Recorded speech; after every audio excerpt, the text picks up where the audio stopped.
Good morning friends, welcome to my channel Cooking and Beyond by Induchi. இன்னைக்கு நான் என்ன பண்றேன்னா வாழைத்தண்டு பொரியல் பண்றேன். இது உடம்புக்கு ரொம்ப நல்லது. இது full of fiber. It's very tasty. அது தேங்காய் பருப்பு போட்டிங்கன்னா ரொம்ப டேஸ்டியாக இருக்கும். ஒன்றும் இல்லை, இந்த வாழைத்தண்டு அரிய சொல்ல அந்த நாரெல்லாம் கொஞ்சம் லைட்டாக எடுத்துட்டு அதுக்கப்புறம் ஒரு தண்ணியில் கொஞ்சம் மோர் கலந்து வச்சுருங்க. அது ஏன் கலந்து அதில் அரிஞ்சதெல்லாம் அதில் போட்டு வச்சுருங்க.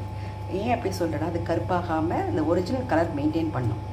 அதுக்கப்புறமா நல்லா அலசிட்டு நம்ம ஒரு பேனில் தடுக்காக கொடுக்கணும். ஒரு எண்ணெய் போட்டு கொஞ்சம் கடுகு, பச்சை மிளகா இல்லை காஞ்ச மிளகா, கருவேப்பிலை, உளுத்தம்பருப்பு இதெல்லாம் போட்டு நல்லா பொரிஞ்ச பிறகு நம்ம வெங்காயம் போடலாம், போடாமல் இருக்கலாம்.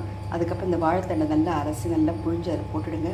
பருப்பு ஏற்கனவே பருப்பு நான் ஊற வச்சுருந்தேன், அதையும் போட்டு சின்ன தீயில் வச்சு வேக வச்சுட்டேன். அது 90% வெந்த பிறகு உப்பு போட்டு இறக்கிட்டேன்.